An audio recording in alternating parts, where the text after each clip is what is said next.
Tuhan itu tidak pernah berniat memusnahkan siapa-siapa. Dia tidak pernah bersuka cita, bergembira karena kematian orang fasik. Yang dia kehendaki dan rindukan adalah pertobatan mereka. Kenapa kau harus mati? Ada ayatnya di Yeremia. Why do you have to die? Kenapa kau harus mati, hai orang fasik? Bukankah lebih baik kau bertobat supaya aku ampuni? Jadi Tuhan berkata, aku mencari di tengah-tengah mereka seorang yang hendak mendirikan tembok atau yang mempertahankan negeri itu di hadapanku, supaya jangan kumusnahkan. Tetapi saya sedih di sini. Look, aku tidak menemuinya. Bukan berarti orangnya nggak ada. Semua orang sibuk pada keinginan dan kebutuhannya.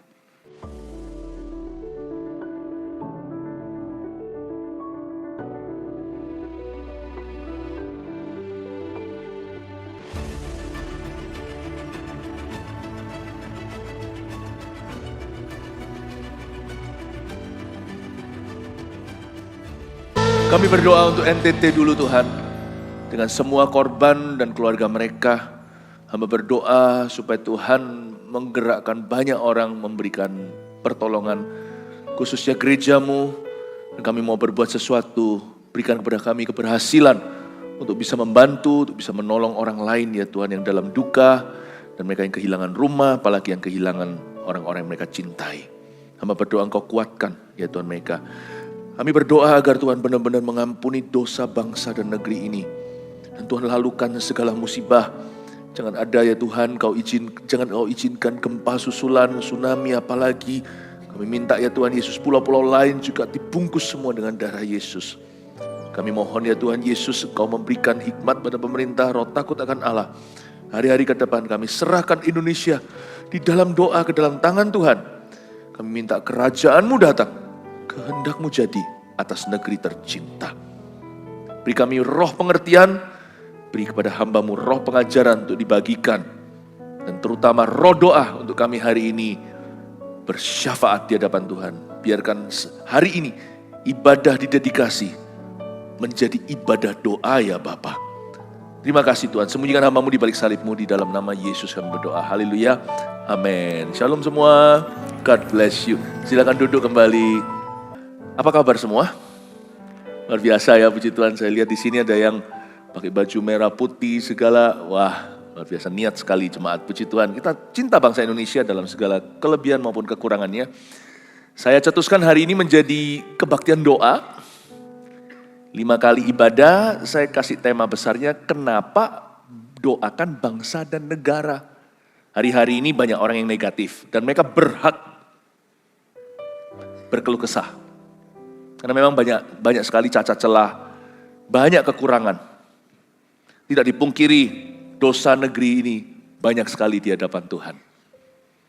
Tapi Tuhan itu Maha Kasih, makanya berdirilah gereja. Karena gereja adalah orang itu yang berdiri antara Allah dan manusia. Kita bukan perantara, kita bukan juru selamat, tetapi kita berdiri di celah. Seperti kayak jurang gitu. Bukan jurang, tapi misalnya seperti ada sebuah tempat, di situ ada celahnya. Kita berdiri di sana, kita memegang dari dua sisi. Allah membangkitkan kita hari ini, memanggil kita sebagai gereja perjanjian baru. Salah satu amanat yang Tuhan berikan adalah kita harus menjadi menara doa bagi bangsa kita. Yesaya 22 ayat 23-30. Kita lihat dulu sebelum hati Tuhan, kita lihat apa yang Tuhan ketahui tentang dosa, kerusakan, dan ketidakadilan yang terjadi di sebuah negeri. Dalam hal ini terjadi di Israel, nggak ada bedanya. Ini terjadi juga di Indonesia, terjadi di mana-mana. Kita lihat ayat 23, Yesaya 22, kemudian datanglah firman Tuhan kepadaku. Hai anak manusia, Tuhan bicara sama Yesaya sang nabi di Yerusalem itu. Dari Yerusalem itu. Katakanlah kepadanya, engkau adalah tanah yang tidak menerima hujan, tidak mendapat air pada masa kegeraman. Tuhan bilang sama Yesaya, katakanlah kepada umat Tuhan, engkau adalah tanah yang tidak menerima hujan. When you don't pray, there is no spiritual rain. Di tempat di mana kita tidak berdoa dan mendoakannya, di situ tidak ada turun hujan. Hujan ini nggak tentu bicara hujan sungguhan. Di beberapa tempat butuh hujan secara fisik. Karena zaman agrikultur, zaman pertanian dulu itu belum ada teknologi, mereka bergantung penuh pada Sang Maha Kuasa untuk menghujani tanamannya.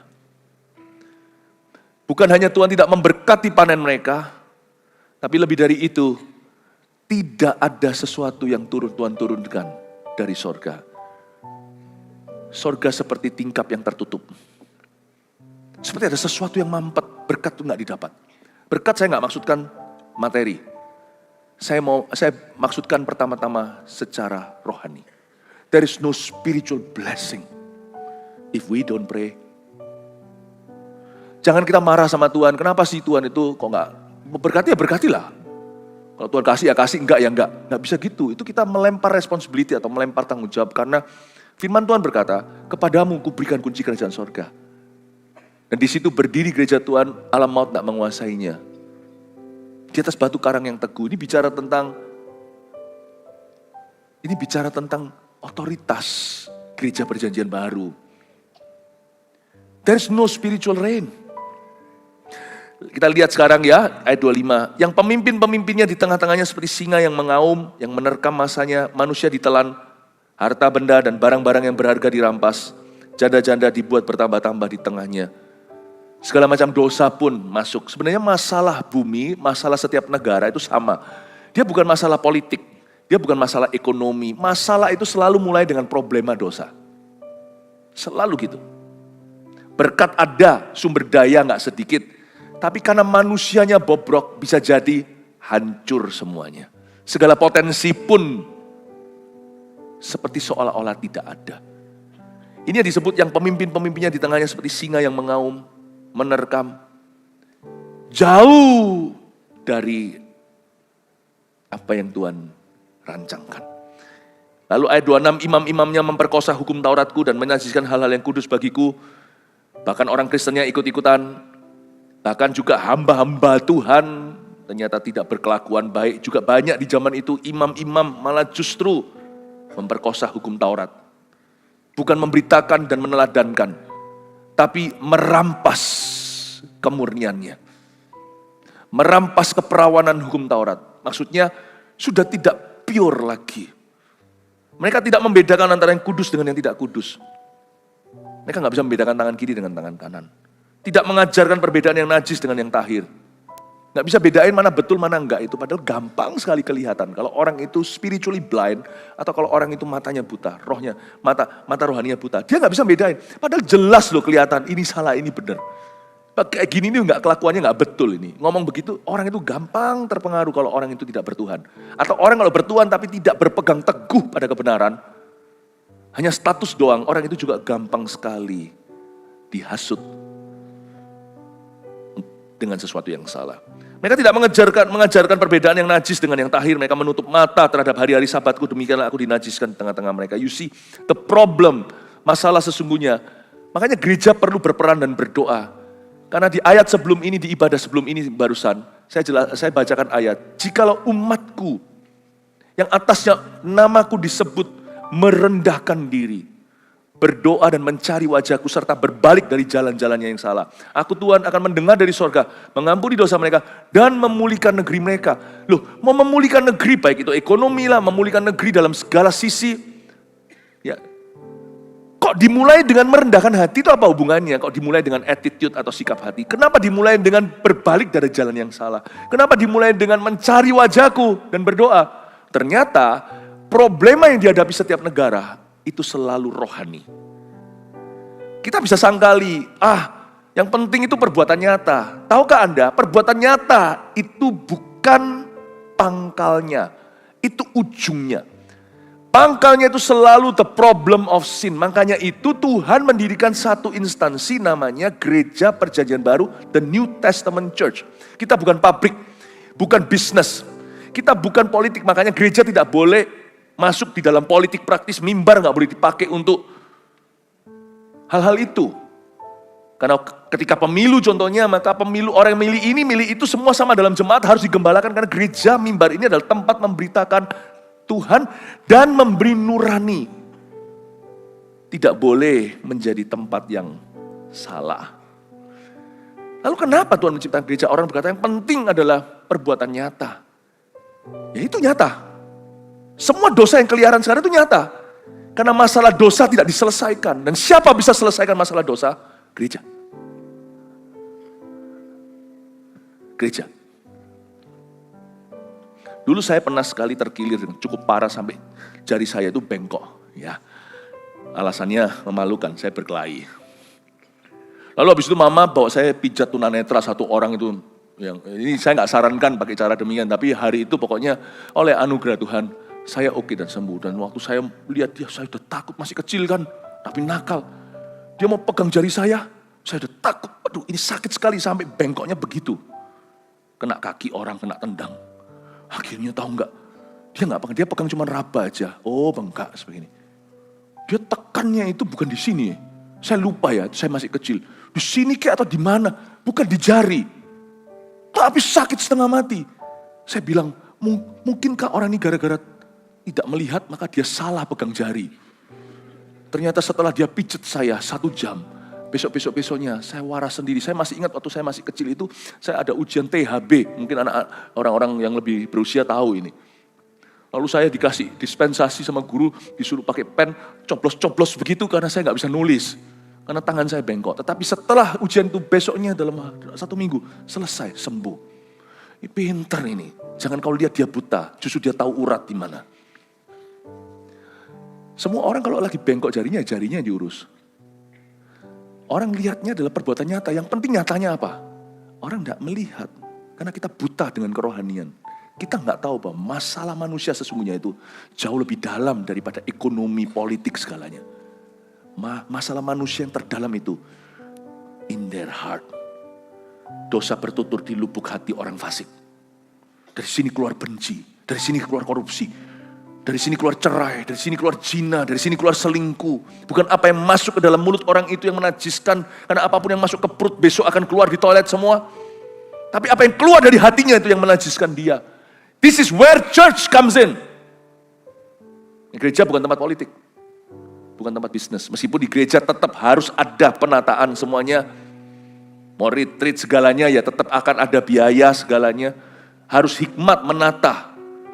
Supaya gereja jangan tiba-tiba menjadi gereja, jangan sampai jatuh. Gereja jangan sampai tiba-tiba jadi lemah. Gereja jangan sampai akhirnya tidak bisa melaksanakan misinya. But church bukan tempat-tempat itu. What is church for? Gereja untuk apa? Gereja adalah tempat di mana orang datang alami Tuhan. Dan di gereja orang belajar untuk berdoa bagi orang lain. Termasuk berdoa bagi bangsa dan negaranya. Gereja adalah tempat di mana orang buta rohani melihat kembali. Dia bisa tahu jinah itu mendukakan Tuhan. Bukan hanya jangan, tapi dia punya solusinya. Aku tidak perlu ini. Sekarang aku punya sukacita, Tuhan pulihkan pernikahanku. Aku punya keluarga dan keluargaku serahkan pada Tuhan. Aku dan keluargaku, kami akan melayani Tuhan. Seperti kata Yosua, berubahlah seorang pezina jadi seorang pelayan Tuhan. Yang melayani keluarganya. Church is the place where the spiritually blind, their eyes are open. Gereja adalah tempat di mana orang buta rohani dicelikan. Makanya kita nggak bisa remehkan. Orang yang suka berkata gereja begini begitu, mengcompare, membandingkan gereja dengan organisasi tertentu, loh lain fungsinya. Tapi gereja adalah rumah doa. Orang itu sendiri yang buta rohani akan dicelikkan matanya. Dan di gereja Tuhan mulai mengubah seorang pendosa. Dan Tuhan memberi dia urapan baru. Kalau dia ikut Yesus dengan benar, cepat lambat, jikalau dia dimuridkan, dia akan menjadi pendoa syafaat. Awal mula belajar doa itu kita belajar doa makan dulu, saya juga sama. Tapi kita tidak berhenti sampai makan minum kan. Hal kerajaan sorga bukan soal makanan kan. Dulu saya waktu mau doa makan itu takutnya setengah mati. Dan saya dulu masih awal-awal bertobat itu masih banyak sekali peperangan rohani dari masa lalu. Setiap kali saya mau doa untuk orang lain itu kayak, waktu setiap kali saya merem itu seperti ada orang mau tinju saya. Itu saya bukan ngerasa-kerasa, itu bukan halusinasi. Saya memang dulu masih bergumul dengan kuasa gelap. Tapi saya dilepaskan. Saya belajar dari doa makan. Belajar doain orang lain. Enggak langsung tapi mendoakan dalam grup sebut nama orang. Belajar doakan papa mama, belajar doakan keluarga sampai bisa menjadi orang yang berdoa bagi negara. Gereja adalah tempat di mana Tuhan menemukan pendoa syafaat. Kalau enggak gereja, Tuhan mau temukan di mana? Di dugem. Tuhan mau temukan di mana? Di tempat di dunia sekuler. Ada, tapi tetap kan anggota gereja kan. Di mana Tuhan temukan pendoa syafaat yang akan menjadi menara doa, menjadi mercusuar, menjadi penjaga bangsanya? Gereja. Gereja. Karena Tuhan mencari seseorang yang bisa mempertahankan negeri itu di hadapannya. Bukan berarti Tuhan mau serang.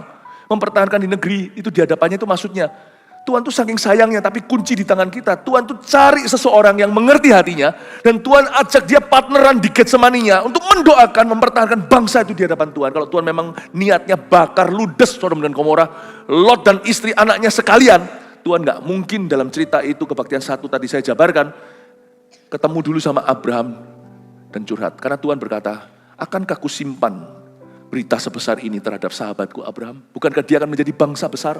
Lalu Tuhan cerita, gara-gara Tuhan cerita, Abraham nangkep maksud hatinya. Abraham langsung dapatkan isi hatinya. Dan dia langsung bersyafaat, kalau ada 50 gimana? 45, 40, 30, 20, 10. Oke Tuhan, kalau ada 10, kau selamatkan Sodom dan Gomora. Gak ada 10, Tuhan selamatkan Lotnya. Kalau Tuhan memang niat bakar, Tuhan gak akan temui dulu Abraham. Kenapa Tuhan bertele-tele dong? Mau selamatkan ya selamatkan. Karena Tuhan itu serahkan kuncinya ke kita. Gereja. Diserahkan ke Anda dan saya. Kalau kita kurang berdoa untuk bangsa dan negara, kita gak akan ditembel sama orang lain. Karena umat Tuhan satu-satunya di atas muka bumi, suka gak suka ya. Mungkin kalau saya ngomong gini ada orang yang gak suka, mungkin bukan jemaat ya. Karena merasa kita eksklusif lah. Iya. Kristen itu jalan keselamatan. Nggak ada jalan lain. Kalau kita kurang doakan, nggak akan ada yang nambahin. Nggak ada yang top up.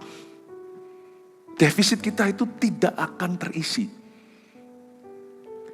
Saya dorong Anda untuk sungguh-sungguh doakan, karena saya hanya ngomong sekali. Nanti minggu-minggu depan kita ngomongnya, kita langsung move on, lanjut kepada pewahyuan-pewahyuan berikutnya untuk pertumbuhan imanmu. Tapi saya pakai momentum ini untuk mengingatkan pentingnya anak-anak Tuhan mendoakan sesuatu yang lebih besar dari hidupnya, yaitu mendoakan negara dan bangsa. Karena sejahteranya, sejahtera kita, my friend. Kacaunya kacau kita. Ya. Kita juga kita ada di dalamnya. Tuhan mencari orang Kristen seperti itu. Kita lihat ayat 27. Pemuka-pemukanya di tengah-tengahnya adalah seperti serigala-serigala yang menerkam mangsanya dalam kehausan akan darah, yang membinasakan orang-orang untuk menguntungkan diri sendiri secara haram. Waduh, udah banyaklah bobroknya Israel saat itu. Dan nabi-nabinya, gak kalah heboh lagi nabi-nabi, mengoles mereka dengan kapur, dengan melihat penglihatan yang menipu, dan memberi tenungan bohong bagi mereka. Nabi-nabi itu berkata, beginilah firman Tuhan, tapi Tuhan tidak berfirman. Yeskiel sedang menyindir nabi-nabi lain, karena Yeskiel seorang nabi, tapi zaman itu ada nabi-nabi yang kasih gula-gula ke telinga orang, tidak memberitahukan apa adanya. Jadi lebih suka menyampaikan nubuatan atau firman yang bisa membuat orang suka sama mereka. Tapi menyampaikan kebenaran tidak boleh tebang pilih. Tentunya ada kebenaran-kebenaran yang membuat orang lain suka sama kita. Kalau kita mendapatkan jawaban sehari-hari dari khotbahnya misalnya. Tapi nggak boleh berhenti di situ. Saya kalau lagi olahraga, karena saya olahraga misalnya ya, yang saya paling benci apa? Kalau orang nge-gym tahu, leg day. Mati aku, kayak gitu ya rasanya. Tapi entah kenapa kita balik lagi untuk disiksa. Coba bayangkan, kita kalau pilih-pilih sukanya itu-itu doang. Kalau sudah bangun kaki, bukan untuk gaya-gayaan. Bukan supaya kaki kita seperti gede seperti pemain sepak bola, bukan. Tapi ternyata saya baru tahu, ya, ketika saya mulai benar-benar, karena nggak jaga gimana, traveling terus ini itu pelayanan begini jadwalnya, nggak kuat kalau nggak olahraga, nggak bisa hanya olahraga untuk jantungnya, tapi juga harus strength karena badan kita itu dipakai semua, bukan hanya jantungnya. Jadi saya harus olahraga dan saya baru ngerti loh, kaki yang saya nggak suka, karena kalau yang lainnya olahraga nggak apa-apa, kita masih kuat, tapi kalau kaki langsung ngos-ngosan. Rasanya kalau orang gak kuat udah mau pingsan, mau muntah. Ternyata saya baru tahu, kaki sini, betis kita ini, ternyata adalah jantung kedua. Dia memompa darah sampai ke atas sana. Jadi ternyata ada hubungannya kalau kita melatih kaki kita, itu nanti ada usia kita juga terpengaruh. Jangan remehkan orang tua yang gak pernah olahraga, jatuh kakinya patah. Itu bisa umurnya lebih pendek, kata orang, kata ilmuwan. Saya hanya baca. Kalau saya pilih-pilih, ya saya pilih aja bangun terus, lama-lama nanti jangan heran saya seperti Popeye itu loh, gede sininya. Tapi kakinya seperti biting kecil, seperti ranting. Banyak orang itu pilih-pilih firman. Sukanya itu doang, sukanya hal-hal yang menjawab dia. Nah kalau kita begitu terus, kita tidak latih jantung rohani kita. Dan hari ini saya latih jantungnya. Detak hati Tuhan pada syafaat. Bisa Anda pulang ke rumah, Anda rasa, ini bukanlah jawaban yang kunantikan. Tapi malah justru Anda datang ke gereja dapat tantangan. Anda ngerti dan nangkap detak jantung Tuhan. Apalagi buat bangsa dan negerimu sendiri. Kita diberikan pemahaman, meskipun kita tidak tertarik, pelan-pelan kita mengerti bahwa sejahtera negeri adalah sejahteramu juga. Sejahteranya anak cucumu, sejahteranya keluargamu. Itu berpengaruh sampai ke profesi pekerjaanmu.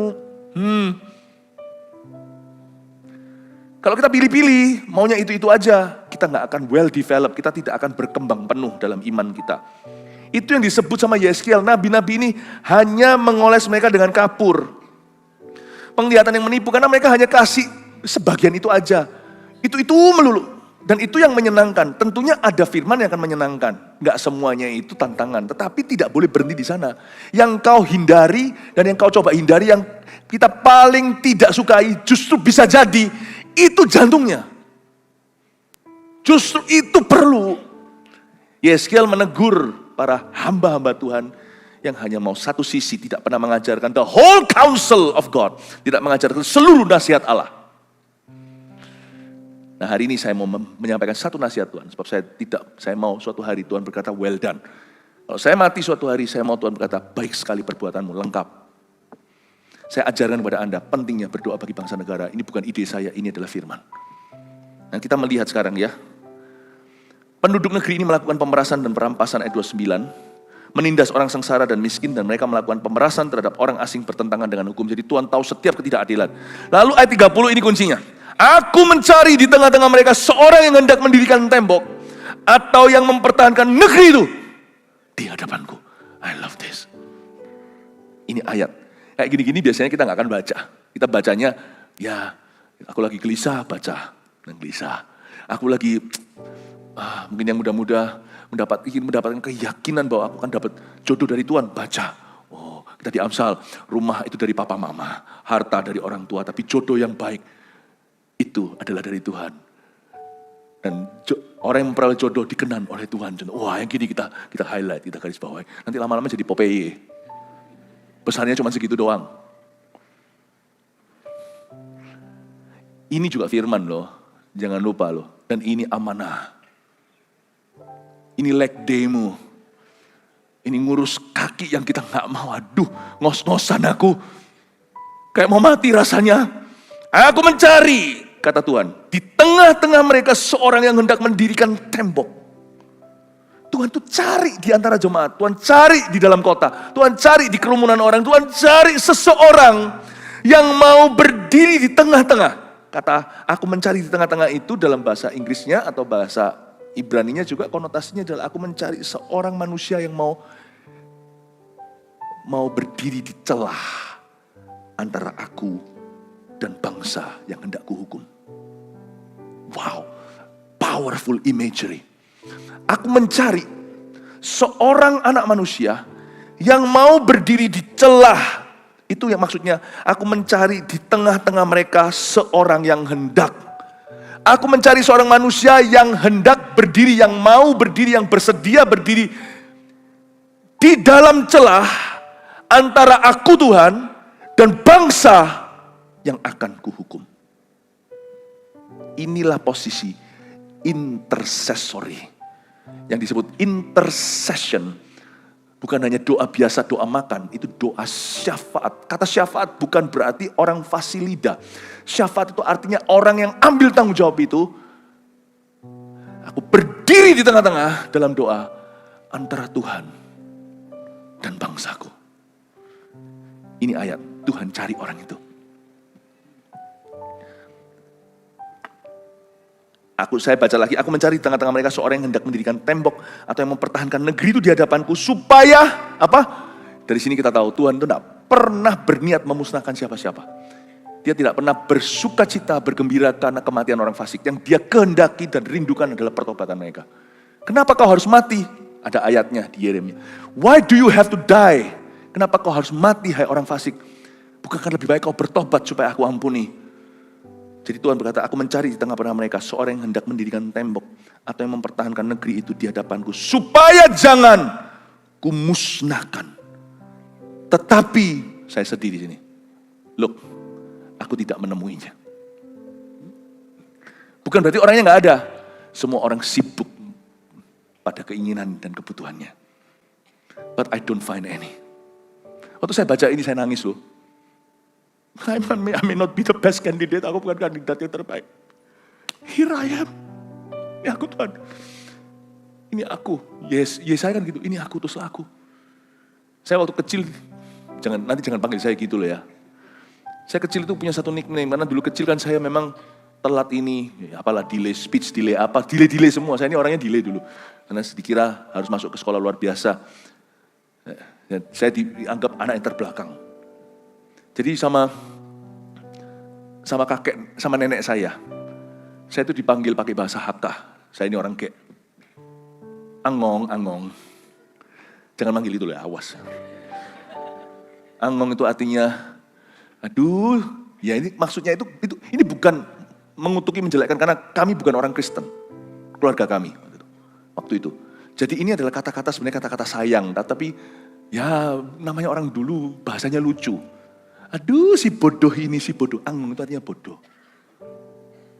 Angong gitu ya. Akhirnya saya waktu angkat tangan, waktu saya baca ayat ini, aku tidak menemuinya. Saya angkat tangan, saya rasa seperti angong. Saya rasa seperti orang bodoh menawarkan diri ke Tuhan. Saya bilang, ini aku Tuhan, putuslah aku. Kalau orang lain tidak mau, aku mau. Kalau orang lain tidak mau, aku mau. Angkat tangan. Dan sungguh-sungguh serius loh. Jangan angkat tangan kalau nggak serius. Setelah itu saya kerap kali itu disuruh doa bagi bangsa negeri. Kadang-kadang jamnya nggak tanggung, kadang jam 3 dibangun nih, suruh doa. Tapi Tuhan tidak pernah hutang tidur sama saya. Tuhan selalu kasih saya tidur nyenyak. Si angong ini menawarkan diri. Saya nangis waktu baca ini. But I don't find any. Umatnya ada berapa banyak? Itu tadi disebut pemimpin, pemuka, nabi segala. But I don't find anyone. Ini jadi masalah kita. Mungkin hari ini yang kita tuai tidak seberapa, atau justru kita tua yang salah. Mungkin 10 tahun ini, really, Christians haven't prayed for their nation. Akhirnya kita struggle kan, di dalam perkara besar. Padahal kita sudah sukses di perkara kecil, boom, ditelan begitu aja, oleh karena kekacauan yang kita tidak berdaya untuk lawan. Hari ini kita disadarkan, saya tidak ngomong ke belakang, saya ngomong ke depan. Ayo, mumpung sekarang pewahyuannya ini tangkap basah-basah. Doakan supaya 10 tahun kemudian bangsa Indonesia menuai perkara-perkara Tuhan. Amin Bapak Ibu. Kalau bukan kita siapa lagi? Ya suruh doa. Kalau kita nunggu ekumenis semua kumpul ada event berdoa bersama seluruh gereja. Setahun gak tentu ada sekali. Dan gak tentu itu pun nanti doa sungguhan. Kalau gak semuanya seperti konser. Harusnya setiap gereja memulai kesadaran. Dan saya mulai dulu. Mungkin kita bukan gereja ke-1 yang memulai ini. Tapi saya mau memulainya. Saya sebagai gembala sidang, saya tanggung jawab di depan Tuhan.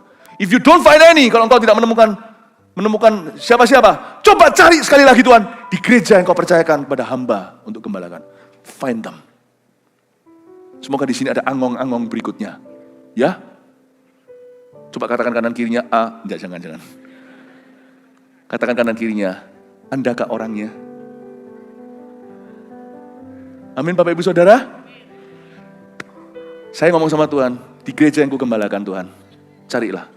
Setelah aku menyampaikan firman ini meneruskan lidah bibirmu, semoga kau menemukan beberapa di antara mereka akan serius menjaga negeri yang berdiri di antara celah, di celah antara Allah dan manusia, mempertahankan negeri itu, mempertahankan suatu bangsa di hadapanku. Nomor 1, Tuhan tahu segala dosa, kerusakan dan ketidakadilan di negara kita. Jadi Tuhan tahu. Tuhan tahu semuanya. Saya curiga, sometime, waktu kadang-kadang saya berdoa dalam syafaat, disuruh Tuhan doa, baik waktunya saya tentukan waktu saya saat teduh sendiri, atau waktu-waktu yang tidak tentu ketika Tuhan, misalnya tadi saya ceritakan di tengah-tengah tidur saya, dibangunkan untuk berdoa sebentar. Kadang-kadang waktu saya doa ya, saya bisa merasa gelisah, padahal saya tidak ada masalah. Hari itu saya nggak ngalami suatu masalah yang membuat saya gelisah. Tapi saya bisa gelisah. Jangan-jangan saya curiga, dalam bahasa lidah saya, mungkinkah hanya Tuhan yang tahu, hanya Roh Kudus yang tahu. Karena Bapa, Allah akan mengetahui maksud Roh Kudus itu, Roma 8. Ketika dia berdoa dengan keluhan tak terucapkan, dia sedang mendoakan orang-orang kudus. Dan tentunya dalam mendoakan orang kudus, dia juga pasti mendoakan orang-orang yang akan dikuduskan. Orang-orang yang masih belum bertobat hari ini. Saya berdoa itu bisa rasa gelisah luar biasa. Gelisah luar biasa. Saya rasa mungkinkah saya sedang menyebut satu-satu dosa itu, to renounce it dalam bahasa Inggrisnya, untuk memutuskan itu. Tuhan tahu loh segala dosa, kerusakan, ketidakadilan di negara kita. Untung saya tidak tahu semua. Kalau saya tahu semua mungkin saya nggak akan tahan. Iman saya tidak sekuat itu. Tapi yang penting kita harus tahu dulu bahwa Allah tahu kebusukan dan semua rahasia orang yang ada di setiap bangsa. Dan Tuhan tahu kutuk itu dimulai dari sumur mana. Tuhan tahu semuanya. 2, Tuhan mencari orang Kristen yang mau berdiri di celah. Yang membawa masalah bangsanya kepada Tuhan. Bukan yang jadi masalah loh ya. Atau bukan yang nambahin masalah. Itu orang Kristen udah banyak yang kayak gitu. Yang orang gak Kristen juga banyak. Tuhan tidak mencari orang yang melihat masalah. Kalau melihat masalah aja, semua orang bisa. Siapa gak bisa hanya melihat masalah? Kita hanya bisa menunjuk dengan jari, tuding sana, ini masalah, ini masalah, ini masalah. Nggak hanya bicara tentang ini sebagai benda, ini juga sebagai manusia, orang itu masalahnya. Ini perkara ini masalahnya. Kita hanya bisa menuding, nggak membawa perubahan.